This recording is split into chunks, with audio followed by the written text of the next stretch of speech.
Hi, everybody. This is Bill Owen behind the mic for another podcast. The world of sports, one of our favorite topics. And today we focus on unique legends of baseball. What do we mean by that? Well, we'll see as we go along. Unique, not necessarily the best, but some of them were among the best that we'll be talking about. For example, the first pitcher in the major leagues credited with throwing a curveball. Well, that's a historic moment in the great national pastime, isn't it? William Candy Cummings, back in 1867. And he piled up a very impressive record, won and lost, 145 wins, 94 defeats. Candy Cummings. Oh, of course, the world has become a lot more sophisticated now from the mound viewpoint with sliders and drop pitches and all sorts of advanced pitching techniques. How about the cutter developed by Mariano Rivera and mastered by him, not developed by him so much, but he was the king of the hill with that cutter. All sorts of wonderful pitches, but plain old curveball, that goes back to 1867. How about the first African-American player in the major leagues? I know what you're going to say. Jackie Robinson. Not true. He was not the first. Back in 1884, a fellow named Moses Fleetwood Walker played for Toledo. Become the first African-American player in the major leagues, Moses Walker. Jackie Robinson you put down as the first in modern-day baseball. How about the first Native American player? It goes way back to the day of Louis Sockalexis. Well, they were the Cleveland Spiders when he came along to be a great pitcher for them. But eventually they named the team the Indians in honor of Louis Sockalexis, Sockalexis, Sockalexis. And we mentioned Jackie Robinson, the first African-American in modern-day baseball. The second in modern-day baseball was Larry Dobey, center fielder for the Cleveland Indians. He had a great career, spectacular fielder and hitter. How about Chief Bender? Who was Chief Bender? He was another Native American player. He won 212 games.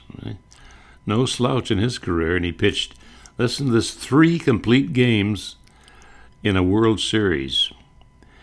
And, of course, there was Jim Thorpe, who was a great all-around athlete. Football, baseball, track. And now to some of the handicap players. I was always touched by Pete Gray. Pete Gray, 1945 with the St. Louis Browns. He was a one-armed outfielder. He lost an arm as a young boy in an accident.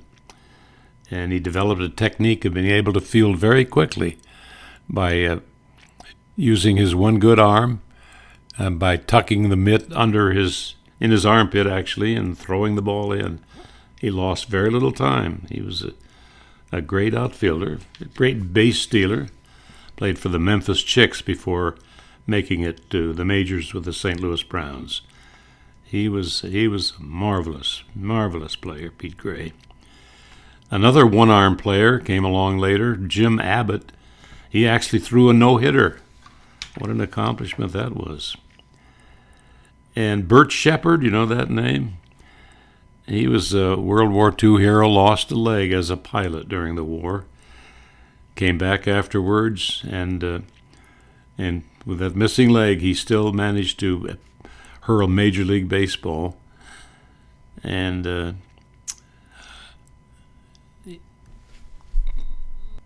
became a very credible pitcher, Bert Shepard. How about twins in the major leagues? Well, to date, there have been 10 pairs, believe it or not. I think most of us would be very hard-pressed to think of them, but the best known would have been Jose and Ozzie Canseco, who played for the A's and the Cardinals.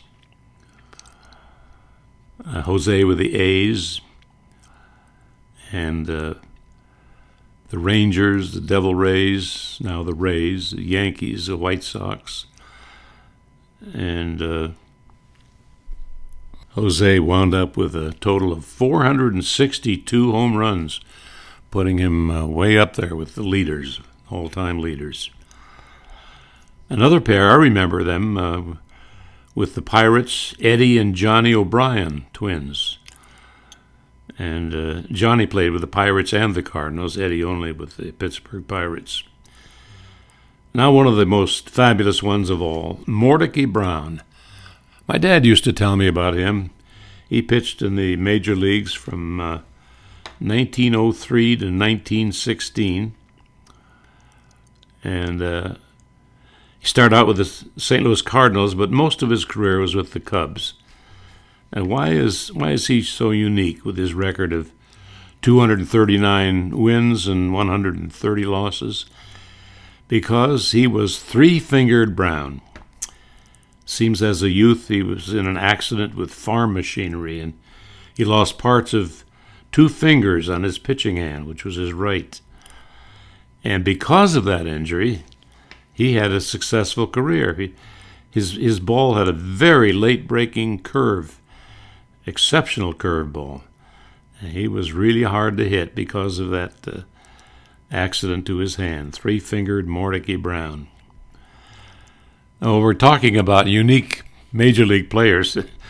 We've got to mention Frenchie Bordegare. I remember him with the Dodgers. Frenchie was so proud of his uniform. He always made sure it was pressed, and he had that hat firmly in place. One time he was playing center field for the Dodgers, and somebody hit a fly ball that he normally would have been able to drift back and get, but his cap blew off. Can you imagine? His cap blew off, and he went back to retrieve it. The ball fell for a triple. The manager wasn't happy about that. On another occasion, Frenchie went to the bathroom. The pitcher didn't notice it, and he kept on pitching, with Frenchie missing from the outfield. And somebody hit a double. It would have been an easy out had he been in position. Frenchie Bordegare. So we've talked about the twins, 10 pairs, including the Cansecos and the O'Briens. Three-fingered Mordechi Brown, the first pitcher to throw a curve, Candy Cummings. We got to mention Satchel Paige. He was 42 years old when he finally pitched for the Cleveland Indians in 1948. And he played until age 59, compiled a record of 28-31. And he was around for the 1948 World Series between the Indians and the then Boston Braves.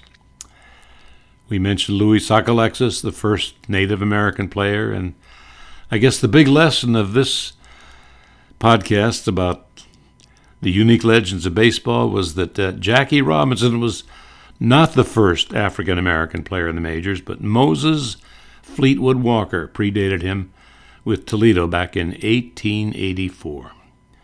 And a great trivia question always is, who was the second modern-day African-American player? That would have been Larry Dobey.